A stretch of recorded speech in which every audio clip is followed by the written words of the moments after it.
दोस्तों, आप सभी को पता है कि शास्त्रों और पुराणों में सरस्वती को ज्ञान की देवी कहा गया है। ज्ञान की इस देवी ने एक बार कुछ ऐसा काम किया कि उसकी कोई कल्पना भी नहीं कर सकता था। उस एक गलती की वजह से उनको एक ऐसा श्राप मिला जिसके चलते सरस्वती जी को धरती पर उतरना पड़ा। इसी श्राप का परिणाम माता लक्ष्मी और माता गंगा को भी भुगतना पड़ा। क्या आप लोग जानते हैं इस कथा के बारे में? अगर नहीं तो चलिए आज के वीडियो में हम आपको बताते हैं इस कथा के बारे में।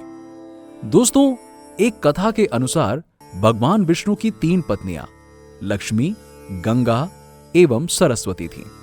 तीनों देवियां हमेशा नारायण को प्रसन्न रखने का प्रयास करती थीं ताकि प्रभु नारायण का विशेष प्रेम उन्हें प्राप्त हो सके। एक बार ऐसा हुआ कि देवी गंगा के प्रति श्री हरि का अधिक प्रेम देखकर देवी लक्ष्मी एवं मां सरस्वती को ईर्ष्या होने लगी। इस पर लक्ष्मी जी ने तो कुछ नहीं कहा, किंतु सरस्वती जी ने इस पक्षपात के लिए भगवान विष्णु को खूब अच्छे से खरी खोटी सुना दी। लक्ष्मी जी ने उन्हें रोकने का बहुत ही प्रयास किया, किंतु क्रोध के कारण वो उसी प्रकार नारायण जी को सुनाती रहीं। साथ ही उन्होंने देवी गंगा को भी भला बुरा कहा। इस कलह से तंग आकर भगवान विष्णु कुछ समय के लिए वैकुंठ से बाहर चले गए। नारायण को इस प्रकार बाहर जाते हुए देखकर सरस्वती जी को बहुत ही ज्यादा दुख हुआ, लेकिन इसका कारण भी उन्होंने देवी गंगा को ही समझा। उसी क्रोध में उन्होंने गंगा पर प्रहार करने का सोचा। ये अनर्थ देख लक्ष्मी जी से रहा नहीं गया और वो उन दोनों के बीच में आ गईं। उन्होंने दोनों को समझा बुझाकर शांत करने का बहुत प्रयास किया। इससे देवी गंगा तो शांत हो गईं, लेकिन माता सरस्वती का क्रोध और भी बढ़ गया।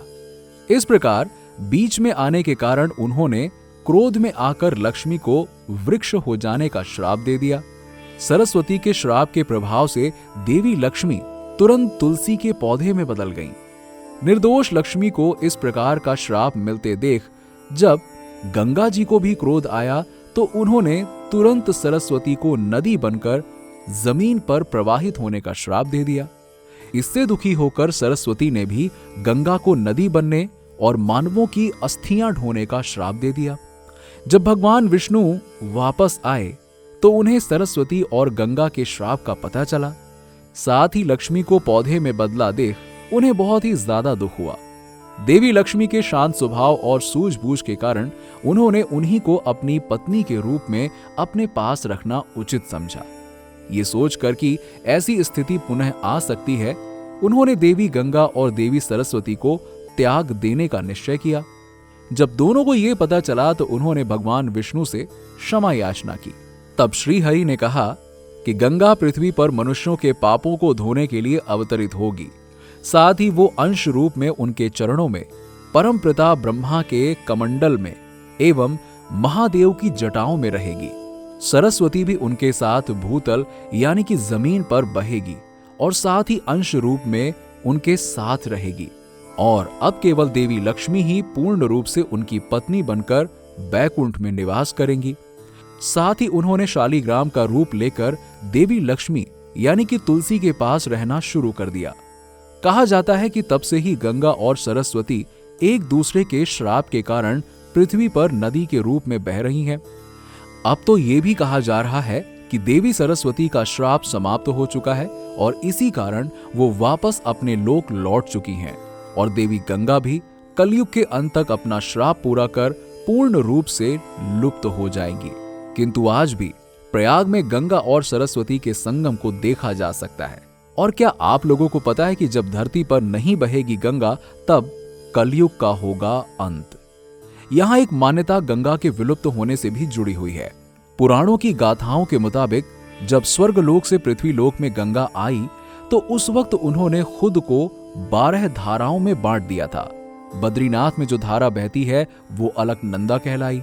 हालांकि अब उन 12 धाराओं में से महज कुछ नदियां बची हैं। इनमें से अलकनंदा और मंदाकिनी के नाम प्रमुख हैं।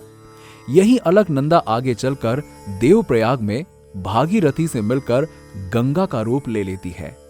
अब माना यह जाता है कि कलयुग में जब पाप ज्यादा हो जाएगा तो ये दोनों नदियां भी अपना स्वरूप खो देंगी और उस दिन गंगा वापस अपने निवास स्थान स्वर्गलोक चली जाएगी। कहा जाता है कि उस दिन पूरे पृथ्वी का नाश निश्चित है और इसी दिन कलयुग का अंत भी होगा और सतयुग की शुरुआत होगी। तो आज की इस वीडियो में फिलहाल इतना ही, और यदि आप सभी लोगों को वीडियो पसंद आई हो तो इसे ज्यादा से ज्यादा लाइक करें और अपने सगे संबंधियों में शेयर करना ना भूलें।